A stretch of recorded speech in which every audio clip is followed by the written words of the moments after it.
folks, and welcome back. Today I'm going to be taking a little bit of a break from the terrain building. Now this actually kind of is part of my process with building a whole huge terrain set, because if you don't take breaks, you're going to get burned out and you're not going to finish. You don't want that. So while I am taking a break from it, I'm going to try to stay on theme as well. What we're going to be looking at today is this Dwarf light infantry set from Oathmark. How is that on theme? Well, I'm going to be using this to build some Durgar models. That's why I picked this up. Now, I'm going to do a little bit of a review, show you the sprues that come inside. We're going to get some of these built and painted. Let's have a look. Now, you might be familiar with North Star Military Figures, who makes these models, because they are also the ones who work on the Frostgrave miniatures, and I've had some of those on the channel before. I believe I speed painted a set of cultists way earlier on in the channel. So what you get inside is going to be 30 bases. That's these kind of green basic squares. Functional, nothing special. And 6 of this sprue, which is enough to make 30 models.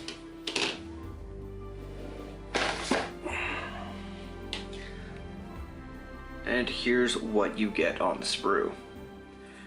You have 5 bodies, which are similar poses, all kind of wearing similar-ish things, but it comes with a huge amount of different heads, a great variety of arms that have, some of them have hand weapons, some of them have two-handed weapons, some of them have bows, and a massive amount of accessories. Little pouches, daggers, we've got a drinking horn, a mug, a small cask, some pipes and more pouches, daggers, things like that. And a quiver with some arrows in it. These can all be attached to the models to change them up, personalize them, and make them look different. And what I really liked about this set, and the reason that I picked this set to be my Durgar set, is the actual individual faces for them. You can see that we've got a variety of helmets. There's also hoods over here.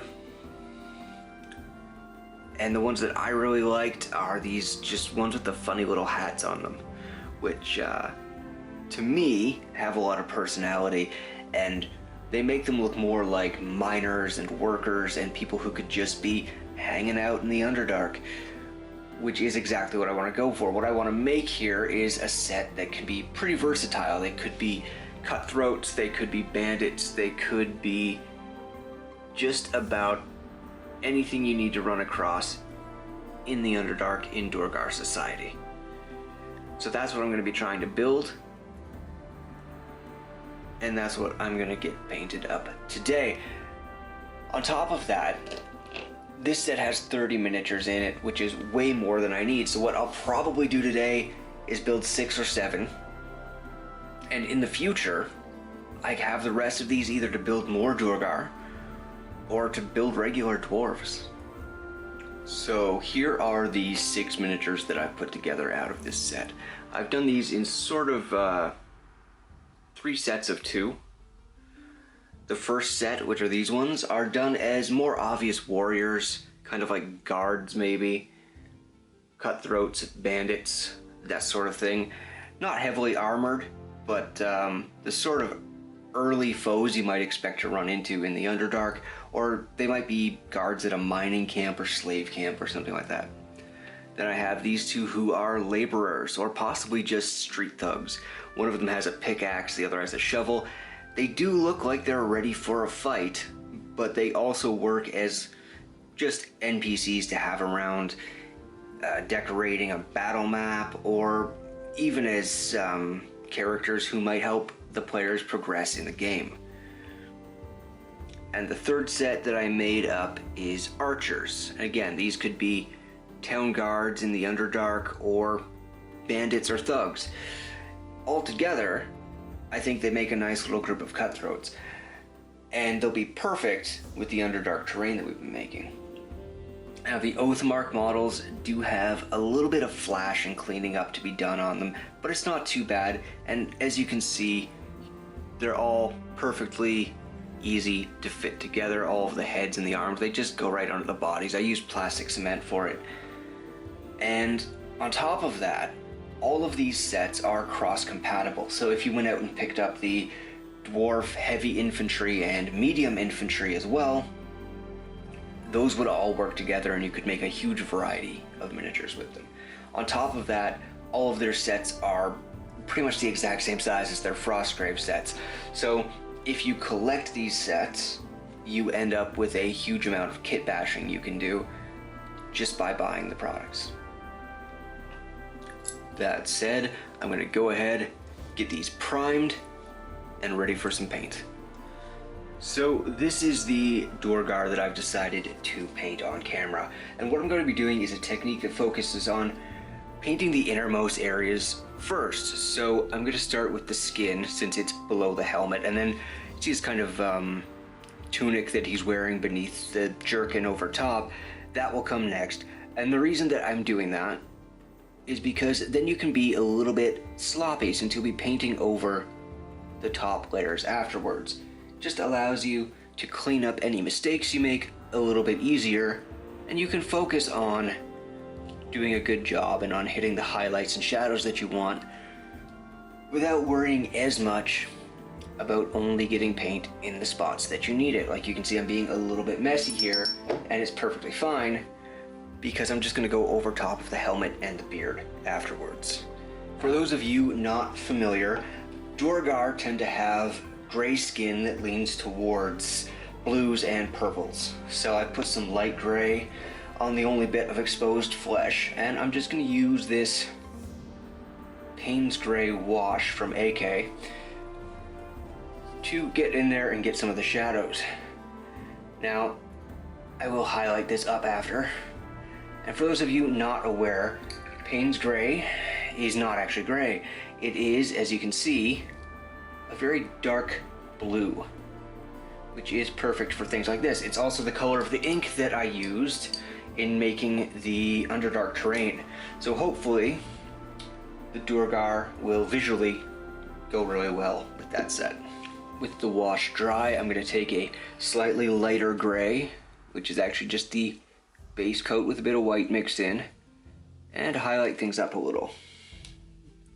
This is a pretty easy step, especially on a mini that is showing such a small amount of skin. Just going to kind of hit the top facing areas, tops of the cheekbones and the tip of the nose. And if you want to, you can draw just a little line across his bottom lip. And since I have my white paint out for mixing with the gray, I'm going to take the chance to block in his beard as well now. Duergar only have white hair, according to their lore, so I'm just going to put a nice white base coat on this, and then a little later, I'm probably going to hit it with a wash.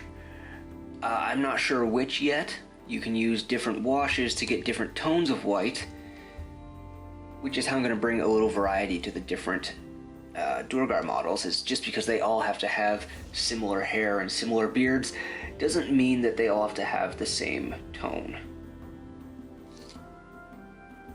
Now it is time to get some base coats on. I'm going to be using a mix of contrast and classic acrylic for this.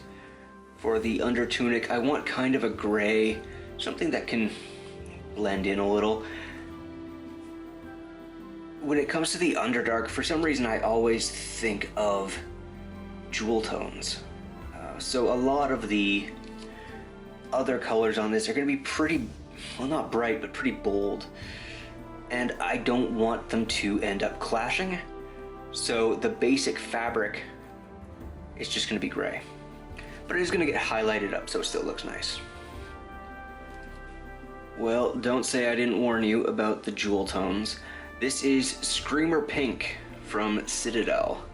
I don't use a lot of Citadel paints, but I really like this one. It's sort of a really rich magenta pink, which I find a surprising amount of uses for. And today, it's gonna be this Duergar's tunic. And there we go with the base coat on his tunic. I've been thinking a lot lately about what types of miniatures I enjoy painting these days and why. And these modular kits have come up in my mind more and more. Part of that is probably nostalgia. Some of the first miniatures that I painted were modular, and the experience of deciding what you want the mini to look like yourself and putting it together and painting it seems much more personal to me, and also just hits that nostalgia button and brings me back to my childhood. But these kits have gotten so much better since then as well, and they've just moved in a different direction from a lot of other miniatures. Like, I love some of the Games Workshop stuff, but it's so elaborate that at some point it kind of stops being fun to paint, at least for me. I don't want to paint 10,000 potions and scrolls and little decorations and things like that. What I like about these kinds of miniatures is that there is enough detail to get across the personality of the character you're painting and the function of the character without overwhelming you and making it not fun anymore. Now, I am obviously not a display painter. I paint for tabletop. I mean, I enjoy it, and I do actually do some pieces sometimes that are meant to be pushing my skill level forward and getting better, but the vast majority of the time, I suspect, like many of you, I am painting these miniatures because they're gonna get used in a game. Which means that I want it to be fun and I want it to be fast, and when I put it on the table, I want it to look like a particular thing. And that's all I need from it. So I'm kind of shying away from super elaborate miniatures, except for character minis, and more towards things like this, towards sets that have enough character but aren't really meant for display painting. So here are all of the base coats done except for the metallics. For those, I'm going to be using speed paint metallics, at least to start with. I'm going to use this enchanted steel, which is sort of a bluish silver, to just base coat pretty much all of it to start with. I will come in later and pick out some details in different colors, but this is what I want to use for the base. Now, one of the reasons that I wanted to use this, aside from just really liking this tone for dark metallics, is that it has pretty amazing coverage over white. A lot of metallic paints, you're best to apply them over blacks or browns or really dark colors, but these speed paint metallics have absolutely no problem going on and getting very dark colors and very high opacity over white paint. And while that dries, I'm just going to come in and pick out a few things in a nice light bronze, like the guard of the sword and maybe some of the details on the helmet. So now, with all of the base coat dry, I'm going to come in with a coat of a strong tone wash. This is a dark brown, and you could use any dark brown for this. Agrax Earthshade would be fine, or if you like oil washes, a burnt umber. The reason that I am using that instead of a black wash is partially because I think it will go better with the yellows that I used for the leather, but also I just want it to look sort of dirty and grimy, and I think that's best achieved with a brown wash. And that's going to go over everything except his face and his beard. Okay, I've got that dark brown wash on everything except the beard and the face. And now for the beard, I'm just taking a flesh wash and watering it down about 50-50 with water. There we go, so it's nice and diluted, and I'm going to brush that over the beard. To give it a warm tone, I will come back in with white after and put in some highlights, but I wanted to bring the beard up to a warmer white color to contrast with the very cold skin tone. So here's how the mini looks after the wash has dried. As you can see, it has been darkened down significantly, and it's a little bit splotchy, which is to be expected after a wash. So the next step is going to be to brighten things up again. I'm going to go through and just give every color a couple layers of highlights. For instance, for the gray, I'm going to take a much lighter gray and just come in and hit all the upward facing surfaces while leaving the wash in all of the shadows.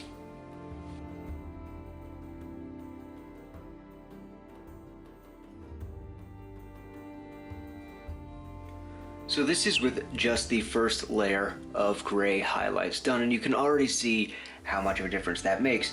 For the second layer, you just do the exact same thing, except lighten it up a little. I'm taking the same gray, mixing in some white, and again, just gonna hit the upward facing surfaces and do less coverage than last time. Okay, so the second layer of highlights is done on the bottom of his tunic, but not on his arm, and I think you can see there the difference that makes. Now that only took 30 seconds, maybe 45 seconds, something like that, to just do some really tiny brush strokes along the bottom of the tunic. And that's the huge difference that makes. And by the time you do that across the entire miniature, it ends up making a huge difference in how it looks without much effort. Now, just to really bring a little more life to that gray, I'm going to do one last highlight, and this is really very light gray, sort of an off-white at this point, and I'm just going to do almost touch highlights, just tiny brush strokes, only in spots that are supposed to stand out or right along the bottom of the tunic. And this is going to help make it look sort of frayed and give it more interesting texture. Even though there's no texture on the sculpt, we can give it some by just dotting the brush right along the edge of the tunic and painting on the texture we want. I'm just going to continue following that process up for the rest of the mini. Now, I'm not using white as the mixing color for everything though. For instance, here with the Screamer Pink, I mixed in a light reddish orange to give the first highlight color, just to add a bit more interest to it, to bring in some more color. And then for the second highlight, I might add in white to that one. So here is the tunic with the second layer of highlights. And it's time to come in with a very sparing third layer that I'm just going to bring in around the edges of things, kind of like a discount edge highlight, and at the very topward facing surfaces with very tiny brush strokes. And with the final highlights done on the cloth, all that's left is to just bring the metal up a little bit with a nice light silver and just kind of brush it over, almost like a dry brush, and pick up some of the shapes on the weapons. After that, I just have to get some paint on the bases, and these are done. So here are the final results of my Duergar from the Oathmark Light Infantry Dwarf box set. And what do I think of the set overall? What are the pros and cons? The pros, I love the multi-part plastic minis. I love how modular they are. I love that all their sets go together, so if you own multiple sets, you can combine all the parts and pieces and get a lot of different results. I love the detail level in the miniatures. That is both the actual sculpt and the amount of accessories and things like that that come on the sprue that you can add to it to give them different personalities and different character. I enjoy the process of assembling them, and the whole thing just hits a nice sweet spot for me where there's enough there to give them personality and to make them fun to paint, but not so much that it feels overwhelming or that you're overburdened by what you're doing. Also, the price is pretty good, actually. For 30 miniatures, they were a good price. The cons are that there's 30 miniatures. And for tabletop gamers, if you're not doing skirmish games, if you're not doing war games, that's a lot of dwarves. Probably more dwarves than the average person needs.